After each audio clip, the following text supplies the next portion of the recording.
कर्पूर गौरम करुणावतारम संसार सारम भुजगेंद्रहारम सदा वसंतम हृदयारिविंदे भवम भवानी सहितम नमामि भवम भवानी सहितम नमामि। भवानी शंकरौ वंदे श्रद्धा विश्वास रूपिणौ याभ्याम विना न पश्यन्ति सिद्धा स्वांतस्तमीश्वरम। श्री कृष्ण गोविंद हरे मुरारे, हे नाथ नारायण हे वासुदेव। श्री कृष्ण गोविंद हरे मुरारे, हे नाथ नारायण हे वासुदेव।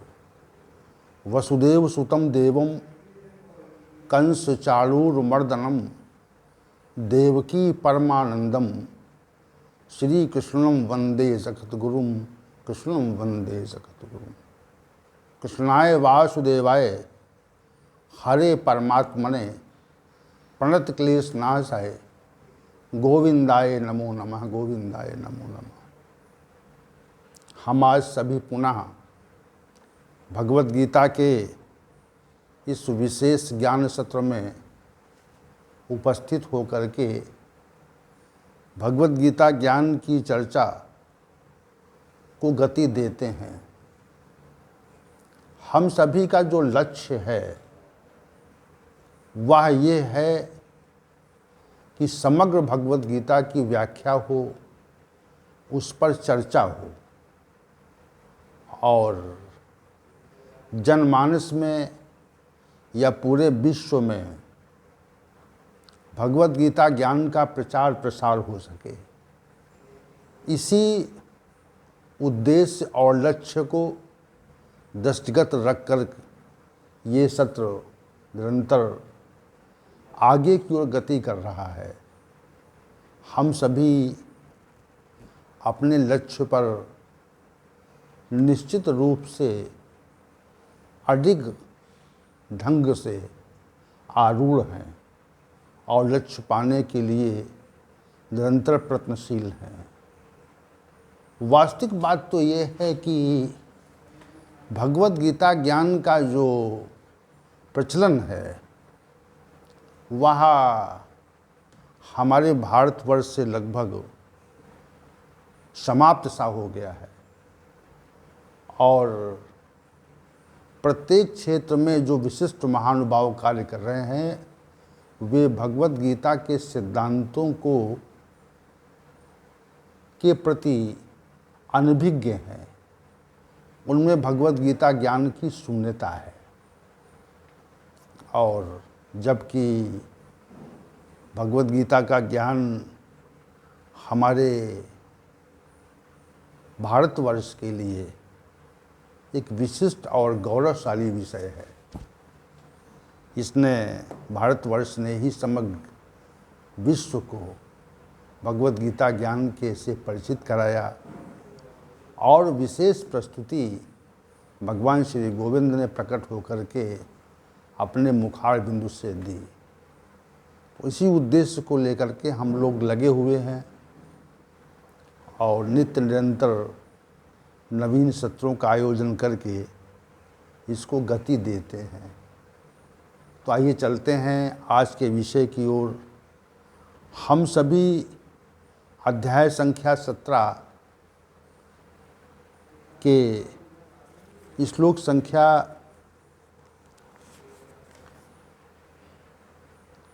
17, 18, 19 पर सम्मिलित रूप से विचार कर रहे हैं। इसमें श्री भगवान ने सात्विक तप, राजसी तप और तामसी तप के संबंध का विशिष्ट वर्णन किया है। तो श्लोक संख्या 17 पर तो चर्चा हुई थी और 18 श्लोक पर हमारी चर्चा अवशेष थी, उसी को आज हम गति देंगे। श्री भगवान ने कहा, सत्कार मान पूजार्थम तपोदम्भेन चैवयत क्रियते तदीह प्रोक्तम राजसम चलम ध्रुवम। हे अर्जुन, जो तपश्चर्या सत्कार को प्राप्त करने के लिए, सम्मान को प्राप्त करने के लिए और स्वयं दूसरे व्यक्तियों से हम पूजित हों, इस भाव को रख करके और किसी भी प्रकार की स्वार्थ पूर्ति के भाव को दृष्टिगत करके दंभपूर्वक की जाती है, वह तपश्चर्या निश्चित रूप से राजसी होती है और इसका जो परिणाम होता है वह भी निश्चित रूप से प्राप्त हो, ऐसा निश्चय और निर्धारण करना कठिन है।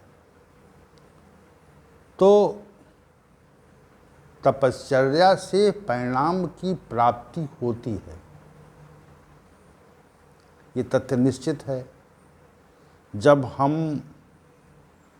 तपश्चर्या करते हैं तो चाहे वह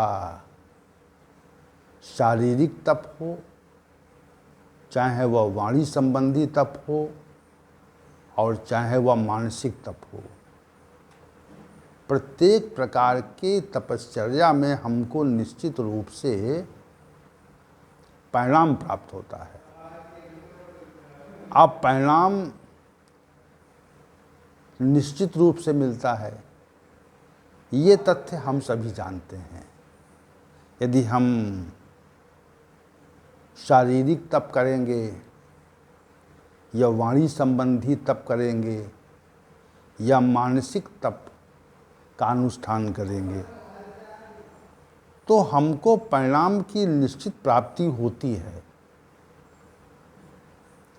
इसमें कोई दो मत नहीं है।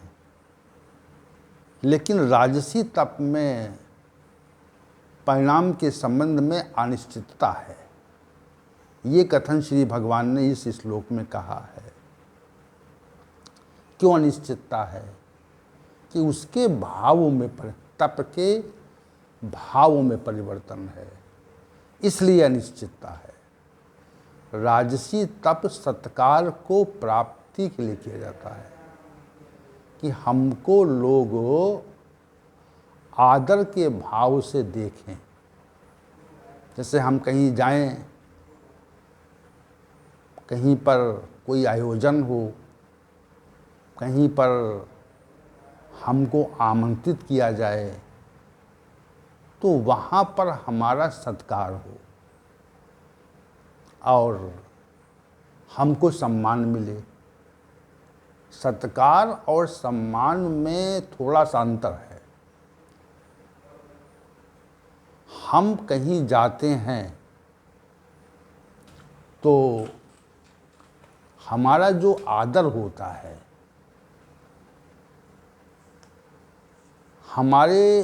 हमको देख करके लोग उठ खड़े होते हैं और हमें फूल मालाओं से सम्मानित करते हैं या विभिन्न प्रकार के जो हमारे पक्ष में जो कुछ, चाहे वो कविता के रूप में हो, चाहे वह गद्य के रूप में हो, लोग हमारी प्रशंसा करते हैं। इसी को सामान्य रूप से सत्कार कहा जाता है। और सत्कार मिलने पर हमको सम्मानित होने का भाव प्राप्त हो जाता है कि हम सम्मानित किए गए। तो सत्कार और सम्मान में कुछ अधिक अंतर नहीं है। सत्कार होगा तो हम सम्मानित किए गए, ऐसा भाव रहेगा। और श्री भगवान ने कहा कि पूजार्थम, कि हमारी पूजा हो। देखिए, पूजा उपासना तो देवताओं की और शिव भगवान की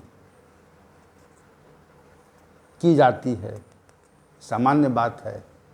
हम लोग सभी मनुष्य जो जिनके अंदर श्रद्धा है, तो वे लोग जो पूजा करते हैं, उपासना करते हैं, वह या तो देवताओं की करते हैं या फिर भगवान की करते हैं। तो जो पूजा उपासना का जो भाव है, वह भाव मान सम्मान से ऊंचा भाव है।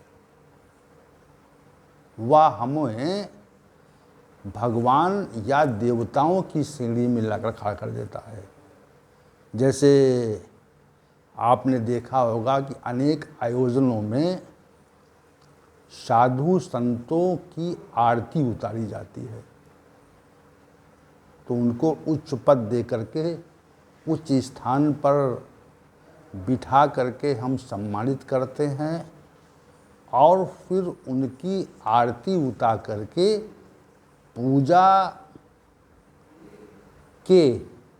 पूजा रूपी कर्म का संपादन करते हैं। जैसे आरती उतारने वाला जो कृत्य है और उनके मस्तक पर तिलक लगाना, फूल माला पहनाना और आरती उतारना, ये सब पूजा रूपी कृत्य हैं, पूजा रूपी कृत्य हैं। तो सत्कार, मान और पूजा, तीनों तथ्यों का यहाँ पर श्री भगवान ने राजसी तप में वर्णन कर दिया कि उद्देश्य, तपश्चर्या का जो उद्देश्य है, सत्कार की प्राप्ति, सम्मान की प्राप्ति और हमारी पूजा हो, इस प्रकार का भाव यदि मन में आता है तो निश्चित रूप से वो जो तपश्चर्या है वो राजसी स्वरूप में स्वतः परिवर्तित हो जाती है, ऐसा श्री भगवान का कथन है। जैसे हम मौन व्रत ले लें, मौन व्रत लेना यह मानसिक तप है। मौन व्रत भोग ले लेते हैं, तो मौन व्रत का जो उद्देश्य है, मौन व्रत का जो उद्देश्य है, उस उद्देश्य पर दृष्टि जाए तो हम सत्कार, मान और पूजा के लिए मौन व्रत को धारण कर लें।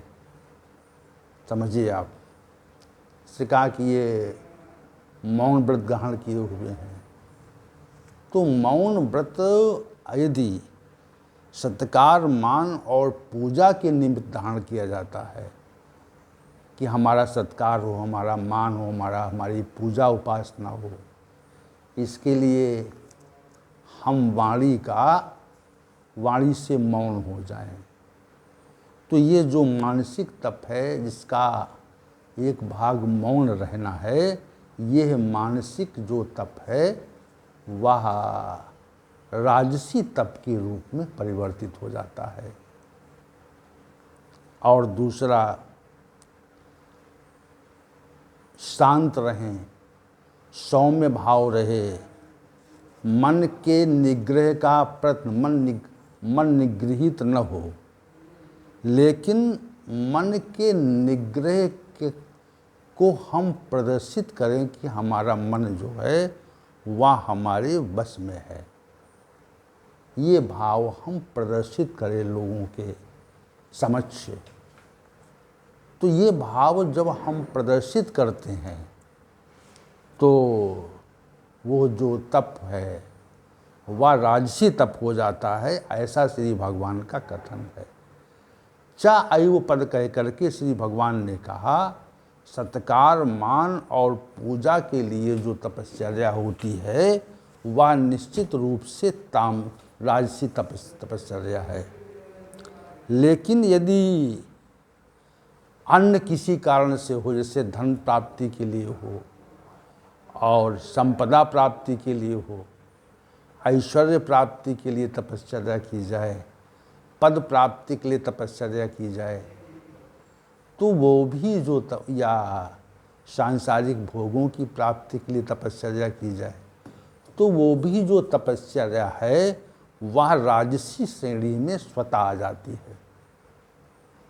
जैसे चूंकि राजसी पुरुष रजोगुण से जो पुरुष प्रभावित है, वह राजसी पुरुष सांसारिक वस्तुओं, स्थितियों और विषय भोगों की प्राप्ति के लिए प्रयत्न करता है।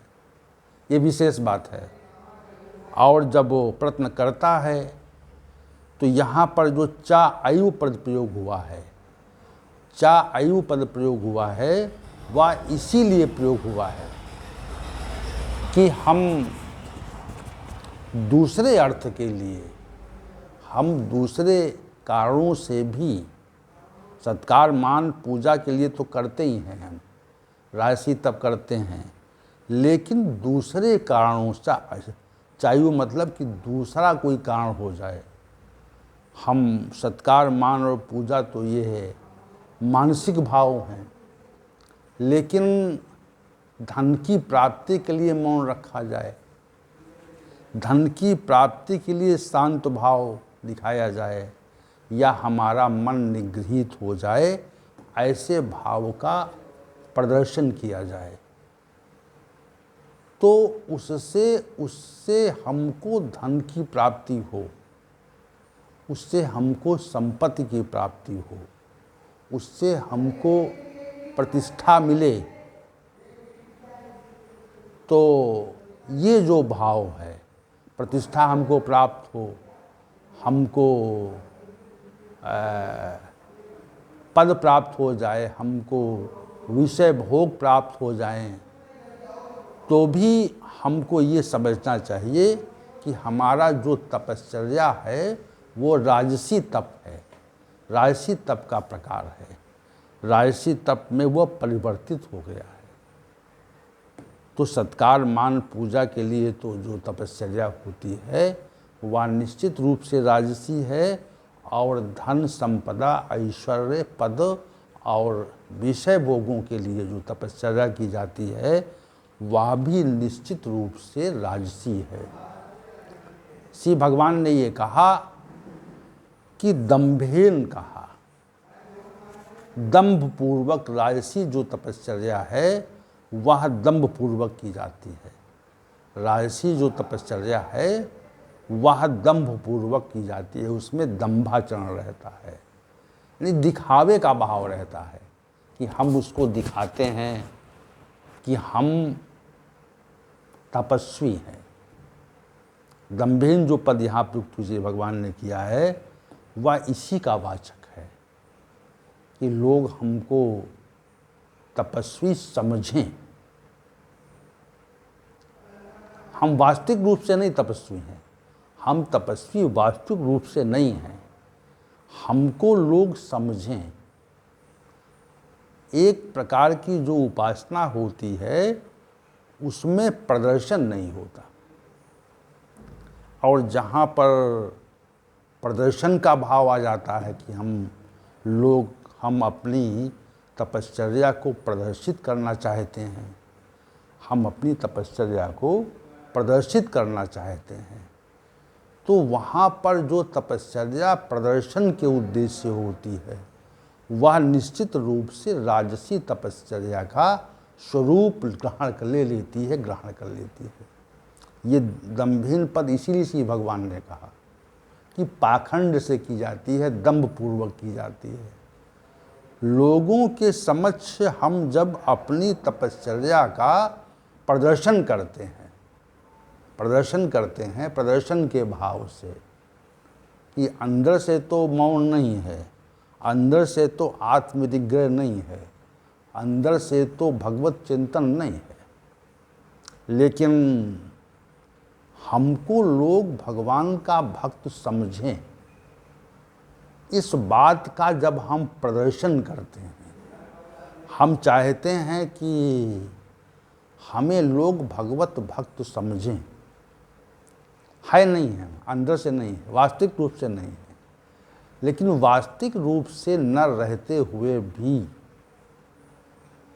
हम अपने भगवान के प्रति उपासना के कार्य को जब प्रदर्शित करना चाहते हैं, वास्तविक दिखावे के लिए, हमारे अंदर भगवान की वास्तविक भक्ति नहीं है, उस भगवत भक्ति से हम दूर हैं, लेकिन हम अपने को प्रदर्शित करना चाहते हैं कि हम भगवान के भक्त हैं, और उसी स्वरूप से हम भगवान की पूजा उपासना करते हैं। तो ये निश्चित मानना चाहिए कि इस प्रकार की जो तपश्चर्या है वो राजसी तपश्चर्या है।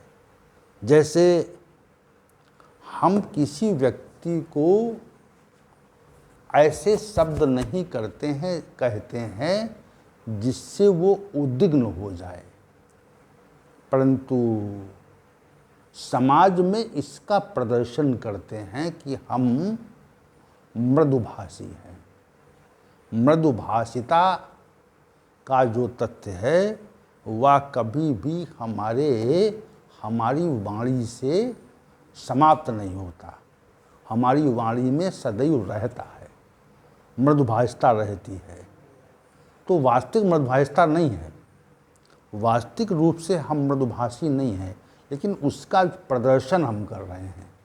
किसी आयोजन में हम बहुत ही विशिष्ट भाव से अपनी वाणी को व्यक्त करते हैं तो लगता है कि ये व्यक्ति मृदुभाषित है, लेकिन व्यवहार में ऐसा नहीं कर पाते। अगर हम व्यवहार में हम वैसा नहीं कर पाते तो निश्चित रूप से जो हमने प्रदर्शन किया है, अपना जो हमने दंभाचरण किया है कि हम हैं नहीं, वास्तविक रूप से मदभाषी नहीं हैं, वास्तविक रूप से हम हमारे अंदर दूसरों को उद्विग्न करने वाली बातें अंदर बैठी हुई हैं, लेकिन प्रदर्शन नहीं कर रहे हैं। हम दूसरों के प्रति अच्छी बात कह रहे हैं, प्रिय बोल रहे हैं, लेकिन प्रियता है नहीं, प्रियता नहीं है, अंदर से कटुभाव है। और कटुभाव होने के कारण जो हमारी जो तपश्चर्या है वह राजसी स्वरूप में स्वतः परिवर्तित हो जाती है। हम लोगों के कल्याण के विषय में बातें तो करते हैं, दूसरों का कल्याण हो, ये बातें किसी आयोजन में कहते हैं, सामान्य रूप से कहते हैं। वर्तमान में जो शासक लोग हैं, सत्ता की प्राप्ति के लिए जनता के कल्याण के संबंध में उद्घोषणा करते हैं, निरंतर करते हैं, जनता के कल्याण के लिए उद्घोषणा करते रहते हैं, देखा होगा आपने। लेकिन वास्तविक रूप से वो कल्याण नहीं चाहते, वास्तविक रूप से तो उनके मत को प्राप्त करके अपनी स्वार्थ की सिद्धि चाहते हैं, वास्तविक बात ये है। तो यहाँ पर जो कल्याण की बात, हम अंदर से कल्याण का विषय नहीं, अंदर से तो स्वकल्याण का विषय है, और बाहर से उसका प्रदर्शन कर रहे हैं। बाहर से उसको हम वाणी के द्वारा प्रदर्शित कर रहे हैं कि हम आपका कल्याण करेंगे, आपके कल्याण के लिए बहुत सी योजनाएं लाएंगे। तो इस प्रकार जो दिखावा है वह वास्तविक रूप से राजसी तप का ही स्वरूप स्वतः हो जाता है। श्री भगवान ने ये तथ्य राजसी स्वरूप, राजसी तप के संदर्भ में कहे हैं। हम सत्य बोलते नहीं, अपने जीवन में सत्य का अनुपालन नहीं करते, लेकिन हम ये प्रदर्शन करते हैं कि हम पूरी तरह से सत्यभाषी हैं। ये वाणी वांगमयम तप की बात हो रही है, राजसी तप के वाणी संबंधी तप की चर्चा कर रहे हैं हम। तो यथार्थ भाषण हम प्रकट तो करते हैं, दम्भहीन प्रकट तो करते हैं, लेकिन आंतरिक रूप से यथार्थ या सत्य भाषण नहीं है। वहाँ पर असत्याचरण है, असत्यता है। वहाँ पर असत्यता होने के कारण जो हमारा तप है वह राजसी हो जाता है। क्या हो जाता है? राजसी हो जाता है। ऐसा श्री भगवान का कथन है। तो राजसी तप के परिणाम को भी श्री भगवान ने कहा कि प्रत्येक तप का परिणाम होता है और हमको विशेष रूप से वह परिणाम प्राप्त भी होता है समय के साथ में।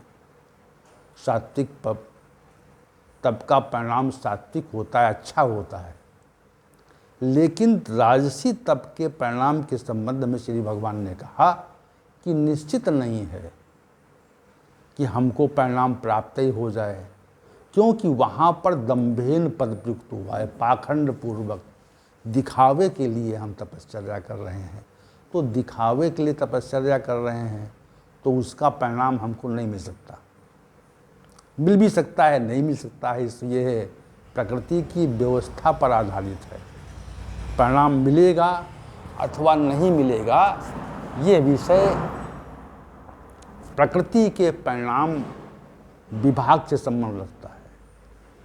तो परिणाम की यहाँ पे अनिश्चितता है। कहा कि तत् अध्रुवम चलम, वह अध्रुवम है, ध्रुव नहीं है, निश्चित नहीं है, उसमें निश्चितता नहीं है, उसके परिणाम में अनिश्चितता है। इस प्रकार के तप को हम राजसी तप कहते हैं, जहाँ पर सत्कार के लिए, सम्मान के लिए और स्वयं की उपासना के लिए या अन्य किसी भाव से जो तपश्चर्या दिखावे के स्वरूप में की जाती है वह तपश्चर्या राजसी है और उसका परिणाम हमको प्राप्त होगा ऐसा कहना मुश्किल है, क्योंकि परिणाम का विषय अव्यक्त है, वो परमात्मा की व्यवस्था में प्राप्त होता है। राजसी तप का परिणाम निश्चित प्राप्त नहीं होता। सात्विक तप का परिणाम तो निश्चित रूप से हमें प्राप्त होता है। ये तथ्य हमको स्पष्ट रूप से समझना चाहिए। तो राजसी तप की विशिष्ट व्याख्या श्री भगवान ने श्लोक संख्या 18 में विशिष्ट रूप से की और विशेष विशेष भाव दिए। संपूर्ण भाव स्पष्ट ही हैं, इसमें कोई, इन भावों में कोई भी छिपाव नहीं है, इनमें कोई अव्यक्तता नहीं है, स्पष्टता है। तो आज के सत्र का जो समय है वह समाप्त हो रहा है और कल के सत्र में हम श्लोक संख्या 19 पर तामसी तप के संबंध में हम विचार करेंगे और तामसी तप की व्याख्या श्री भगवान के कथनानुसार प्रकट करने का प्रयास करेंगे। आज के सत्र का समापन और कल के सत्र के लिए सभी का आमंत्रण। ओम